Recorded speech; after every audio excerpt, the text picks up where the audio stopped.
My uncle David and Auntie Lillian have been renting a flat out in Edinburgh for a good few years, and they're selling it now, and the previous tenants have moved out.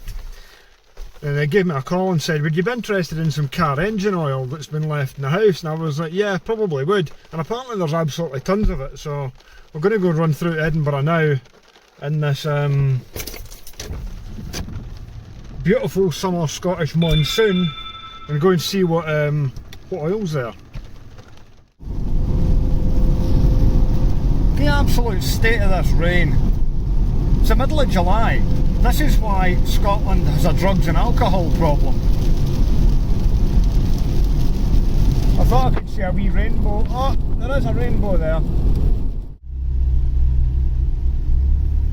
Well, the Zafira was going for a rolling start there. We're still moving, even though it's red. There we go.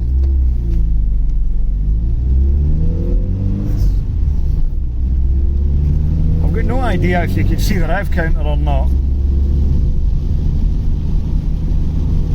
I just wanted to do another demonstration as to why I like my long gearbox so much in this car. This is into fifth. 50 miles an hour, 1800 RPM. As you can see, the weather's getting better. This is good. We're also going to have a look into with this car as the engine management light's been going on and off on it for ever since I've had it. And when I check the codes before, it just comes back as a lambda sensor. I don't know why. The GSI does it as well. It doesn't affect the way the car runs at all. But you'll see the light going on and off. But what I've noticed now is that when the light comes on, sometimes there's a little, just the slightest bit of a hiccup from the engine. So I'd better go and flash the codes and see if there is anything that's needing my attention. Which will show you how to do that using a paperclip on the Top Buzz website. There we go. Loading only, that's what we're doing.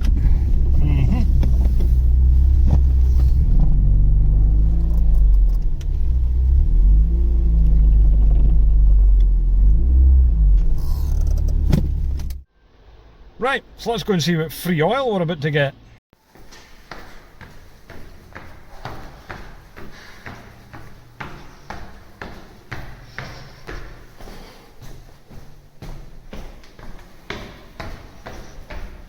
A cupboard full of oil. Yep.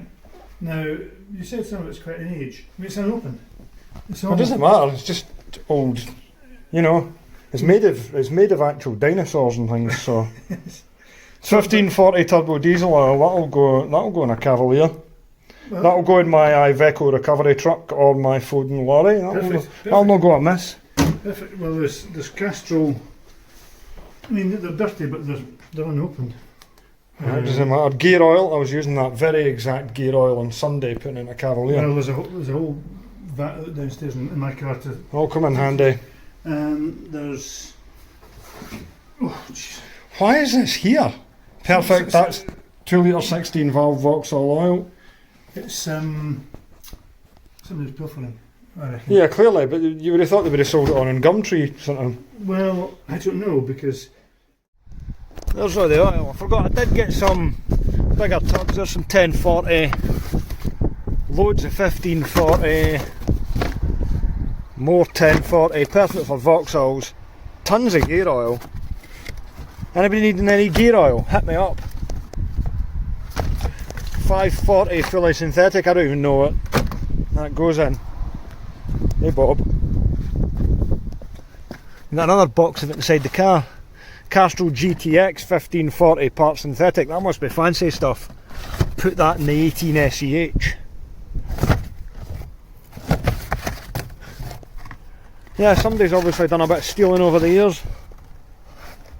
It's mine now, if you recognise it you're not getting it back. Right, so this morning, it's the day after I picked up the oil, for reference. I'm on my way to Hexham because I'm picking up a lorry because I'm out driving that all next week. On holiday, but also writing about it for Truck and Driver. So I'm going to leave the Vectra at Hexham for the week and then come back and get it. also a Vauxhall angle to this, because where I'm going there happens to be a Cavalier CD buried in the bushes, which has been there since 2003, so we're going to have a quick look at that, because I'm going to come back down later on in the summer, hopefully with my truck, and we're going to get it lifted out of there. And I want to do it like one of these American YouTube things where they go and like see if we can get it started after, well, 17 years. Of course I wouldn't actually be able to drive it home, it's in very poor condition. And of course, unlike America, we've got like road tax and MOT and insurance and all that, so you'd probably get in quite a lot of trouble. But anyway, I think it'll be quite interesting to see if I can actually get the bloody thing to go again after all that time. Given that I've had 3 attempts at trying to get a 2 litre 8 valve to run in that Cavalier GL that I've got, and I've only just managed to do it using that 1800 plug, perhaps the signs are not good, but you never know. As long as the engine turns over, then there's every chance that you will be able to get it to fire up.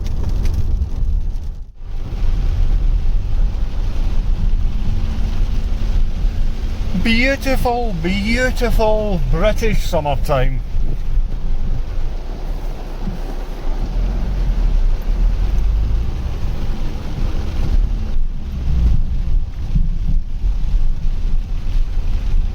I'm not even getting out of the car while it's like this.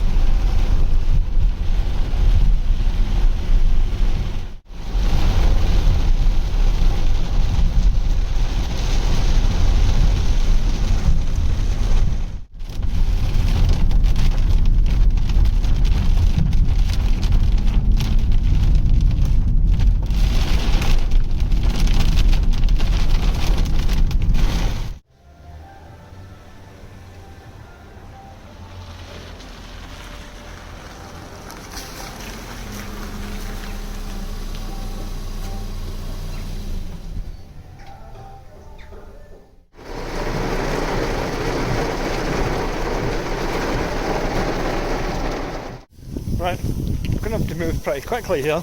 Waited all that time for it to stop raining. I think it's going to rain again.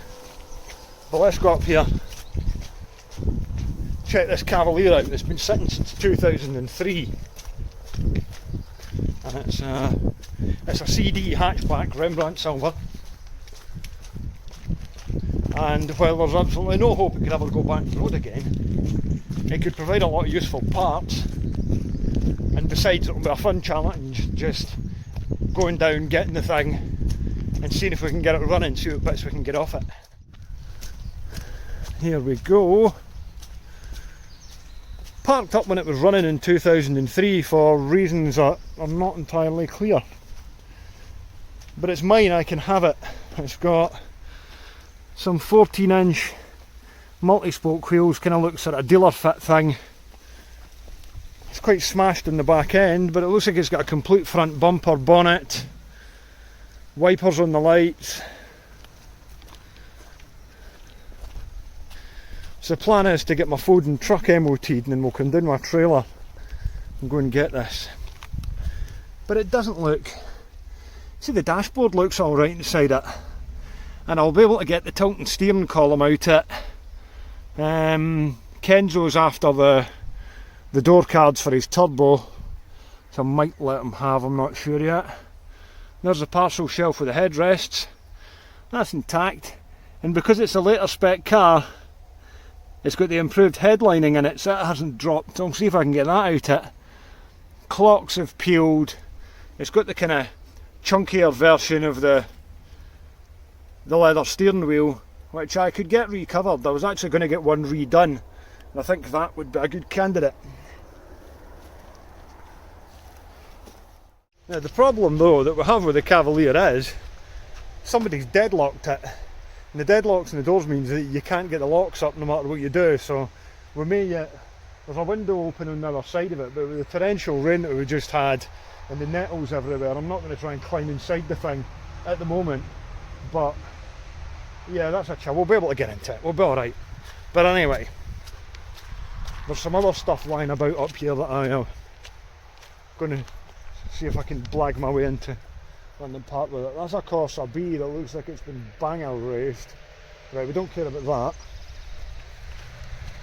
There's an old Volvo Rover Coupe. Now, this is weird. A Renault 19 Bebop. Who remembers them? Special edition. Looks like pretty base spec. But anyway, there's an Astra 1.7 diesel estate stuck down in there, which is of really no use for anything. I think we'd be struggling to get an indicator lens off that that's of any use. But further back, in among the undergrowth, spraying coming on again, look, there's a Bedford Astravan. And what's extra interesting about that, I'm going to run, is that I can see the fuel cap on it and it says unleaded. Ah! Which means it's got a petrol engine in it. They're coming back for you soon, Cavalier. Ah! It's got a petrol engine in it, which could be useful if we can get it to start. The rain stopped again, so I've braved it to go and be nosy. Oh, poverty spec! Look at that! Vinyl seats, and also no steering wheel. Why would anybody take the steering wheel? 4-speed box, obviously. Oh, no fucking way. It's got a set of rev counters on it. Oh! Look at these! Set of rev counter clocks. Ooh, they're intact as well. How handy.